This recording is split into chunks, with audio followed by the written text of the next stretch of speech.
Pension बहाली का जो मामला चल रहा है और पेंशन नहीं दी जा रही है, और जो कि पैरामिलिट्री जो फोर्स है वो यहाँ नहीं दिखाई दे रही है क्योंकि उनकी पेंशन काट दी गई थी। क्या पेंशन का मामला है कि 2005 से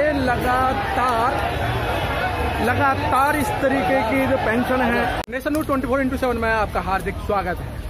आज हम भारत की राजधानी दिल्ली के अंदर, और दिल्ली के अंदर हैं हम ऐसी जगह जहां अपनी मांग को मानने के लिए और मनवाने के लिए भारत सरकार से या केंद्र सरकार से अपनी मांगों को रखते हैं, और यहां से कुछ लोगों की और कुछ अधिकारियों की, पदाधिकारियों की मांगों को पूरा भी किया जाता है। तो आज पुरानी पेंशन लागू करने के लिए आज यहाँ बहुत तादाद के अंदर शिक्षक हैं और कई डिपार्टमेंट के लोग हैं और यहाँ अपनी मांगों को लेकर आए। हमारे बीच में एक महिला हैं, आइए हम उनसे जानकारी लेते हैं कि वो शिक्षक हैं कि वो पुरानी पेंशन नई पेंशन में क्या है और वो पुरानी पेंशन क्यों लागू करवाना चाहते हैं। मैडम, आप अपना नाम बताएं। मैं विचित्रा वीर, मैं शिक्षिका हूँ और पिलाना ब्लॉक की अध्यक्ष हूँ। बागपत जिले से हूँ मैं। लेकिन देखिए, सरकार हमारे साथ कितना अन्याय कर रही है। हमें सर 2005 में हमारी पुरानी पेंशन बंद कर दी गई। वो की गई अटल बिहारी वाजपेयी जी के लिए।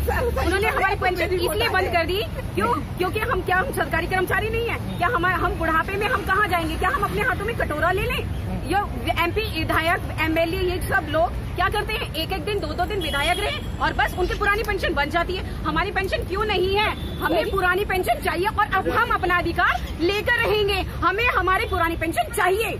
मैडम, एक तरफ तो ये सरकार भी और तो आवाम ये कहती है कि जो शिक्षक होते हैं इस भारत के निर्माणकर्ता होते हैं, और आज वो निर्माणकर्ता ही अगर रोड पे अपनी मांगों को लेकर जाएंगे तो भारत का निर्माण कैसे होगा? सर ये बताइए, निर्माणकर्ता आप तो कह रहे हैं कि निर्माणकर्ता अगर रोड पे आ जाएंगे, ये बताइए कि जब हम रिटायर हो जाएंगे तब हम बुढ़ापे में क्या करेंगे? हमारी बुढ़ापे की लाठी हमारी पेंशन ही तो है। सिर्फ हम अपने हक की लड़ाई लड़ रहे हैं। हमें हमारा हक चाहिए और हम अपना हक लेकर रहेंगे, नहीं तो हम चुनाव का बहिष्कार करेंगे और हम चुनाव में नोटा बटन दबाएंगे और सभी ड्यूटी से जितने भी कर्मचारी हमारे साथ हैं हम सबसे कहेंगे कि चुनाव का बहिष्कार करें।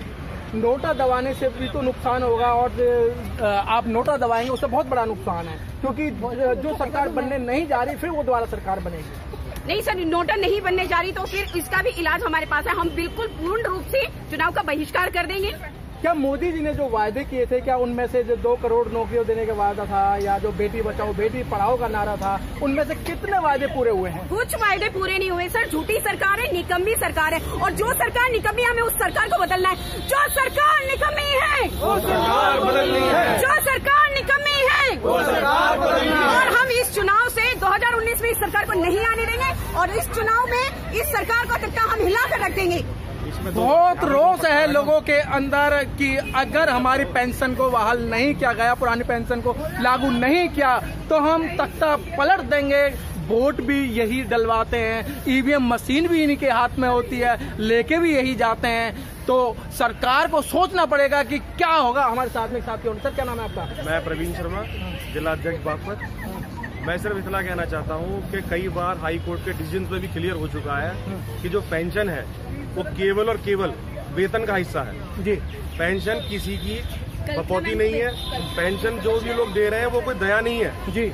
ये कलकत्ता हाई कोर्ट के डिसीजन में भी क्लियर हो चुका है। तो जो भी सरकार आए, पेंशन तो देनी ही पड़ेगी, क्योंकि पेंशन लेना एक हमारा अधिकार है और पेंशन देना उनका कोई हमारे ऊपर एहसान नहीं है जी। ये उनकी ड्यूटी है। ये एक वेतन का पूरा हिस्सा है जो मिलना चाहिए व्यक्ति को सेवानिवृत्ति के बाद। हाँ शर्मा जी, अभी सरकार जाने वाली है या फिर पुनर्वृत्ति होगी इसकी, आपने अभी क्यों आंदोलन किया? पूरे नहीं 4.5 साल से आप कहाँ थे? हम 2012 से संघर्षरत थे। 2012 से। ये एक अलग बात है कि धीरे धीरे करके हमारा संगठन बना है और वो संगठन अब लाइमलाइट में आया है। लेकिन क्या कारण है कि शर्मा जी, जिनको आप जिताते हो और जिन प्रतिनिधियों को विधानसभा के अंदर भेजते हो, लोकसभा के अंदर भेजते हो, वो एक दिन मेंबर पार्लियामेंट, एक दिन विधायक, उनकी पूरी आजीवन पेंशन। जी सर, अभी आपने जो बोला कि विधायकों को या सांसदों को या विधान परिषद सदस्यों को पेंशन क्यों मिलती है, उसके पीछे एक लोकतंत्र का ये अपरिभाषित इन लोगों की अपनी गवर्नमेंट है। ये लोग बेंच पर बैठते हैं, थपथपाते हैं और अपनी पेंशन लगा लेते हैं, अपनी वेतन भत्तों को लगा लेते हैं। लेकिन हम जैसे कर्मचारी जो इनको बनाते हैं, जो इनके कामों को करते हैं, क्योंकि हम वो हिस्सा है जो हर चीज़ को इम्प्लीमेंट करते हैं और उस हिस्से की आज अनदेखी की जा रही है। और ये अनदेखी सन 2004 से चालू हुई थी। तो मैं यहाँ आपको एक बात ये भी कहना चाहूँगा, सरकारें बदली और बहुत आई, लेकिन किसी ने हमारी नहीं सुनी। बीच में 10 साल कांग्रेस का भी राज रहा और आज भी 5 राज्यों में कांग्रेस का राज है। ऐसा कहना गलत होगा कि भारतीय जनता पार्टी या कोई भी सरकार, लेकिन हमारे को लेके गंभीर कोई भी नहीं है। लेकिन इस आंदोलन के जरिए हम ये दिखा देंगे कि इन लोगों को हमारे प्रति गंभीर होना पड़ेगा। अभी बजट सेशन चल रहा है, तो क्या लगता है आपको? बजट सेशन तो देखिए जनता के लिए है, उसमें तो अब हम कुछ नहीं कह सकते भी क्या होगा क्या नहीं होगा बट नेक्स्ट। लेकिन सर आप भी तो जनता में आते हैं, अगर हाँ, बजट सेशन में आपके मतलब लिए कहने का सरकारी कर्मचारियों के लिए जो अभी घोषणा हुई है, मेरे को भी पता चला कि 5 लाख की आयकर सीमा कर दी गई है, ये सब चीजें कर दी गई, लेकिन ये सब एक रिलीफ है, इमीडिएट रिलीफ क्या जुमला है? हाँ, जुमला कह लीजिए, शॉर्ट टर्म रिलीफ है। परमानेंट रिलीफ क्या है?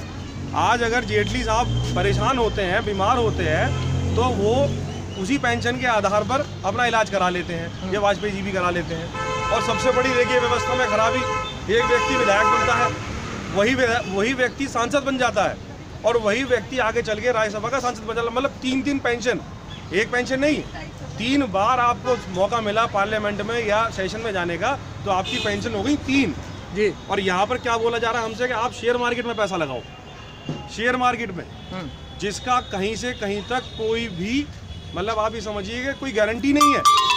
अब शेयर बाजार उठता है, डाउन होता है, डाउन होता है, डाउन होता है। हम तो ये कहते हैं जब इतनी अच्छी मार्केट है तो सारा पैसा लगा दो ना उसी में ही।